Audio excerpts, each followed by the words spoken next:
ಮರಳು ಮತ್ತು ಕೆಂಪು ಕಲ್ಲಿನ ಬಗ್ಗೆ ಸಮಸ್ಯೆ ಹೇಳಿದ್ರೆ ಅದಕ್ಕೆ ಪರಿಹಾರ ಹುಡುಕಲಿಲ್ಲ.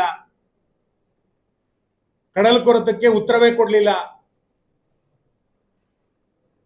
ಜಿಲ್ಲೆನಲ್ಲಿ ತೀವ್ರವಾಗಿ ತಲೆದೋರಿರುವಂತಹ 9/11 ಸಮಸ್ಯೆ, ಒಂದು ಪಂಚಾಯತಿನಲ್ಲಿ ಒಂದು ಲೈಸೆನ್ಸ್ ತೆಗೆದುಕೊಳ್ಳಿಕ್ಕೆ ಆಗ್ತಾ ಇಲ್ಲ. ಇವತ್ತು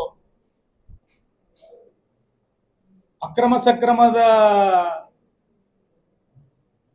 ಅರ್ಜಿದಾರರಲ್ಲಿ ನಮ್ಮ ಜಿಲ್ಲೆನಲ್ಲಿ 22,000 ಅರ್ಜಿಗಳನ್ನ ಜಿಲ್ಲಾಧಿಕಾರಿಗಳು ತಿರಸ್ಕಾರ ಮಾಡಿದ್ದಾರೆ. ನಾವು ಅದನ್ನ ತೀವ್ರವಾಗಿ ವಿರೋಧ ಮಾಡಿದ್ವಿ. ಶಾಸಕರ ಅಧ್ಯಕ್ಷತೆಯಲ್ಲಿರುವಂತಹ ಅಕ್ರಮ ಸಕ್ರಮ ಸಮಿತಿಯ ಗಮನಕ್ಕೆ ಬಾರದೆ 6,000 ಅರ್ಜಿಗಳನ್ನು ಈಗಾಗಲೇ ತಿರಸ್ಕಾರ ಮಾಡಿದ್ದಾರೆ.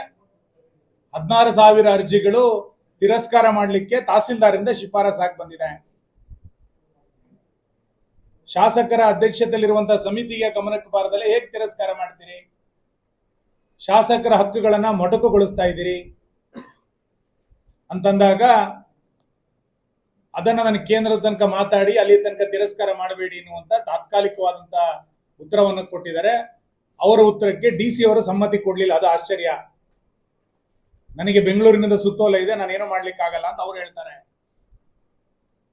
ಅಂದ್ರೆ ಜಿಲ್ಲಾಡಳಿತಕ್ಕೂ ಜಿಲ್ಲಾ ಉಸ್ತುವಾರಿ ಸಚಿವರಿಗೂ ತಾಳ್ಮೇಳೆ ಇಲ್ಲದಂತ ಒಂದು ಆಡಳಿತ ಜಿಲ್ಲೆಯಲ್ಲಿ ನಡೀತಾ ಇದೆ. 5 ಜನ ಶಾಸಕರು 16 ಪ್ರಶ್ನೆಗಳನ್ನ ಕೇಳಿದ್ರು ಕೂಡ ನಾನು ಬೆಂಗಳೂರಿಗೆ ಪತ್ರ ಬರೆದಿದ್ದೀನಿ ಅನ್ನುವಂತ ಉತ್ತರ ಬಿಟ್ರೆ ಯಾವ ಸಮಸ್ಯೆಗೂ ಪರಿಹಾರವನ್ನ ಜಿಲ್ಲಾಧಿಕಾರಿಗಳು, ಜಿಲ್ಲಾ ಪಂಚಾಯಿತಿಯ CO ಅಥವಾ ಉಸ್ತುವಾರಿ ಸಚಿವರು ಯಾರೂ ಕೂಡ ಕೊಡ್ಲಿಲ್ಲ. ಪತ್ರ ವ್ಯವಹಾರವನ್ನು ನಡೆಸ್ತಾ ಇರುವಂತ ಶೂನ್ಯ ಅಭಿವೃದ್ಧಿ ಇದು.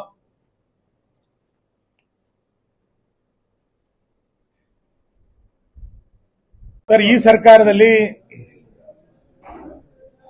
ಸಾಧು ಸಂತರಿಗೆ, ಹಿಂದೂಗಳಿಗೆ, ಮಹಿಳೆಯರಿಗೆ ರಕ್ಷಣೆ ಇಲ್ಲಂತ ಪರಿಸ್ಥಿತಿ ನಿರ್ಮಾಣ ಆಗಿರುವಂತದ್ದು. ಸರ್ಕಾರದ ವಿರುದ್ಧ, ಸರ್ಕಾರದ ನಿಲುವಿನ ವಿರುದ್ಧ ಯಾರ್ಯಾರು ಮಾತಾಡ್ತಾರೆ ಅವರೆಲ್ಲರ ಮೇಲೆ ಮೊಕದ್ದಮೆಗಳನ್ನ ಇವತ್ತು ಸರ್ಕಾರ ದಾಖಲಿಸ್ತಾ ಇದೆ. ಚಂದ್ರಶೇಖರ್ ಸ್ವಾಮೀಜಿ ಅವರು ಯಾವುದೋ ಭಾಷಣದಲ್ಲಿ ಹೇಳಿದ್ರು ಅನ್ನುವಂಥ ತುಣುಕನ್ನ ಇಟ್ಟುಕೊಂಡು ಇವತ್ತು ಮೊಕದ್ದಮೆಯನ್ನು ಹಾಕುವಂತ ಸರ್ಕಾರ. ನಕ್ಸಲರ ಪರವಾಗಿ ನಿಯೋಗಗಳು ಬಂದು ನಕ್ಸಲ್ ಎನ್ಕೌಂಟರ್ನ ತಪ್ಪು ಅಂತ ಹೇಳಿರೋರ ಮೇಲೆ ಸರ್ಕಾರ ಮೃದು ಧೋರಣೆಯನ್ನ ತಳ್ಕೊಳ್ಳುತ್ತೆ. ಅವ್ರ ಮೇಲೆ ಸಾಫ್ಟ್ ಕಾರ್ನರ್, ಅವ್ರ ಮೇಲೆ ಸೋಮೋಟೋ ಕೇಸ್ ಹಾಕೋದಿಲ್ಲ. ಯಾರೋ ಹಿಂದೂ ಸಂಘಟನೆಯ ಕಾರ್ಯಕರ್ತರು ಒಂದು ಪತ್ರಿಕಾ ಹೇಳಿಕೆ ಕೊಟ್ರೆ ಸೋಮೋಟೋ ಕೇಸು, ಸ್ವಾಮೀಜಿ ಅವರು ಭಾಷಣ ಮಾಡಿದ್ರೆ ಅವ್ರ ಮೇಲೆ ಸೋಮೋಟೋ ಕೇಸು, ನಕ್ಸಲರು ಬಂದು ನಕ್ಸಲ್ ಎನ್ಕೌಂಟರ್ ತಪ್ಪು ಅಂತ ಹೇಳಿದ್ರೆ ಅವ್ರನ್ನ ಪೋಷಿಸುವಂತ ಸರ್ಕಾರ, ಪೊಲೀಸ್ ಬಂದೋಬಸ್ತ್ ನಲ್ಲಿ ಅವ್ರನ್ನ ಕರ್ಕೊಂಡು ಹೋಗುವಂತ ಸ್ಥಿತಿ ಇವತ್ತು ಸರ್ಕಾರದಲ್ಲಿ ನಿರ್ಮಾಣ ಆಗಿದೆ. ಈ ಸರ್ಕಾರ ನಾವು ನಗರ ನಕ್ಸಲರು ಅಂತ ಕರಿತಾ ಇದ್ವಿ, ಯಾರು ನಗರ ನಕ್ಸಲರು ಅನ್ನುವಂತ ಸ್ಥಿತಿ ಇವತ್ತು ನಿರ್ಮಾಣ ಆಗಿದೆ. ಹಾಗಾಗಿ ಸರ್ಕಾರ ತನ್ನ ನಿಲುವುಗಳಿಂದ ವಾಪಸ್ ಬರಬೇಕು. ಸಾಧು ಸಂತರನ್ನ ಗೌರವದಿಂದ ನಡೆಸ್ಕೊಳ್ಳುವಂತ ಮೇಲ್ಪಂಕ್ತಿಯನ್ನ, ವ್ಯಕ್ತಿತ್ವವನ್ನ ಸರ್ಕಾರ ಬೆಳೆಸ್ಕೊಳ್ಬೇಕು ಅಂತೇಳಿ ನಾನು ಆಗ್ರಹಿಸ್ತೇನೆ. ಬಾಂಗ್ಲಾದೇಶದಲ್ಲಿ ಇತ್ತೀಚೆಗೆ ಇಸ್ಕಾನಿನ ಸಂತರನ್ನ ಪ್ರಜಾಪ್ರಭುತ್ವಕ್ಕೆ ವಿರೋಧವಾಗಿ ಬಂಧನ ಮಾಡಿ ಅವರನ್ನ ಇಸ್ಕಾನನ್ನ ಬ್ಯಾನ್ ಮಾಡಬೇಕು ಅಂತೇಳಿ ಹೊರಟಿರುವಂತಹ ಸ್ಥಿತಿನಲ್ಲಿ ಮತ್ತು ಬಾಂಗ್ಲಾದಲ್ಲಿರುವಂತಹ ಹಿಂದೂಗಳಿಗೆ ರಕ್ಷಣೆ ಇಲ್ಲದಂತಹ ಪರಿಸ್ಥಿತಿ ಇವತ್ತು ಮಾಧ್ಯಮಗಳ ಮುಖಾಂತರ ಗೊತ್ತಾಗಿದೆ. ಈ ಹಿನ್ನೆಲೆಯಲ್ಲಿ ಬಾಂಗ್ಲಾದೇಶದ ಹಿಂದೂಗಳಿಗೆ ನೈತಿಕ ಧೈರ್ಯವನ್ನ ತೋರಿಸ್ತಾ ಮತ್ತು ಬಾಂಗ್ಲಾ ಸರ್ಕಾರ ಅಲ್ಲಿರುವಂತಹ ಅಲ್ಪಸಂಖ್ಯಾತರ ರಕ್ಷಣೆಗೆ ಮುಂದಾಗಬೇಕು ಅನ್ನುವಂಥ ಆಗ್ರಹವನ್ನು ಮಾಡಿ ಇಡೀ ರಾಜ್ಯಾದ್ಯಂತ 4 ಮತ್ತು 5ನೇ ತಾರೀಕು ಪ್ರತಿಭಟನೆಯನ್ನ ಮಾಡಬೇಕು ಅಂತ ನಿಶ್ಚಯ ಮಾಡಿದ್ದೇವೆ. 4ನೇ ತಾರೀಕು ಉಡುಪಿ ಜಿಲ್ಲೆಯ ಪ್ರತಿಭಟನೆ ನಡೆಯುತ್ತೆ.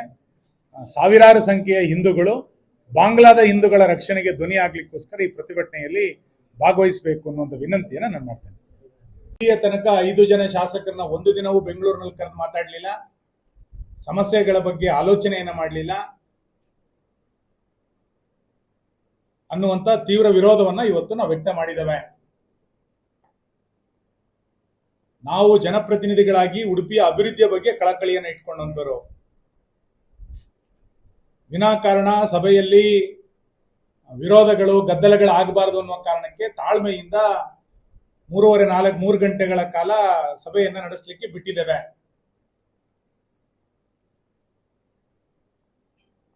ರೂಪಾಯಿ ಅನುದಾನವನ್ನ ಕೊಡದೆ ಕೆಡಿಪಿಯನ್ನ ಯಾಕೆ ನಡೆಸ್ತೀರಿ ಅಂತ ನಾನು ಕೇಳ್ತಾನೆ.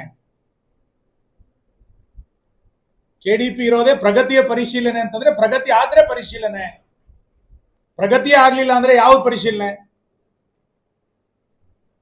ಉಸ್ತುವಾರಿ ಸಚಿವರು ಕಾಂಗ್ರೆಸ್ಸಿನ ಪರಿಶೀಲನೆಗೆ ಬಂದಿದ್ದಾರೆ ವಿನಃ ಉಡುಪಿ ಜಿಲ್ಲೆಯ ಪ್ರಗತಿಗೆ ಅವರು ಬರಲಿಲ್ಲ.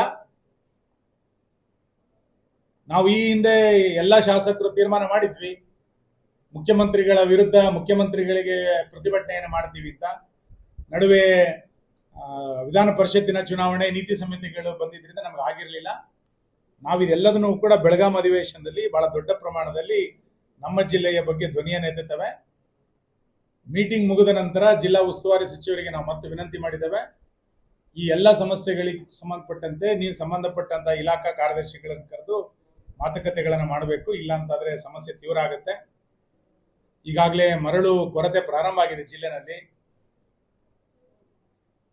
ಮರಳು ಕೊರತೆ ಆಗಿದ್ದಕ್ಕೆ ಹೇಗೆ ಅದನ್ನ ಸರಿದೂಗಿಸ್ಕೊಳ್ಬೇಕು ಅಂತೇಳಿ ಜಿಲ್ಲಾಡಳಿತ ಹತ್ರ ಸ್ಪಷ್ಟನೆ ಇಲ್ವೇ ಇಲ್ಲ. ಮುಂದೆ ಮರಳಿನ ಸಮಸ್ಯೆ, ಕೆಂಪು ಕಲ್ಲಿನ ಸಮಸ್ಯೆ, ಲೈಸೆನ್ಸಿನ ಸಮಸ್ಯೆ, ಇದೆಲ್ಲ ಸಮಸ್ಯೆಗಳು ಉಲ್ಬಣ ಆದ್ರೆ ಅದಕ್ಕೆ ಸರ್ಕಾರವೇ ಹೊಣೆ ಬಿಟ್ರೆ ಬೇರೆ ಯಾರು ಅಲ್ಲ ಅನ್ನೋದನ್ನ ನಾವು ಮಾನ್ಯ ಜಿಲ್ಲಾ ಉಸ್ತುವಾರಿ ಸಚಿವರ ಗಮನಕ್ಕೂ ತಂದಿದ್ದೇವೆ.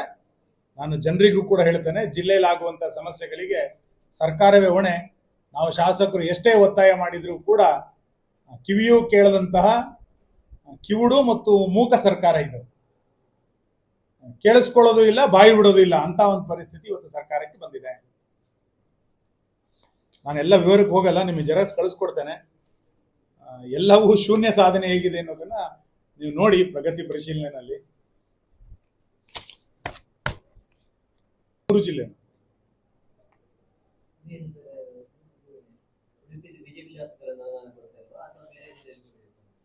ಅಲ್ಲ, ಇಡೀ ಸರ್ಕಾರವೇ ಅನುದಾನ ಇಲ್ಲದಲ್ಲೇ ಇರುವಂತ ಪರಿಸ್ಥಿತಿ. ಕಾಂಗ್ರೆಸ್ ಶಾಸಕರಿಗೆ ಅನುದಾನ ಸಿಗ್ತಾ ಇಲ್ಲ.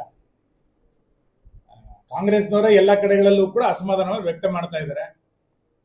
ಅದರಲ್ಲಿ ನಮ್ಮ ಜಿಲ್ಲೆನಲ್ಲೂ ಕೂಡ ಏನೂ ಇಲ್ಲ, ಅದೇನು ದೊಡ್ಡ ವಿಷಯನಲ್ಲ. ನಾನು ಕೇಳ್ತಾ ಇರೋದು, ಪ್ರಗತಿ ಇಲ್ದಲೆ ಪ್ರಗತಿ ಪರಿಶೀಲನೆಗೆ ಯಾಕೆ ಬಂದ್ರಿ?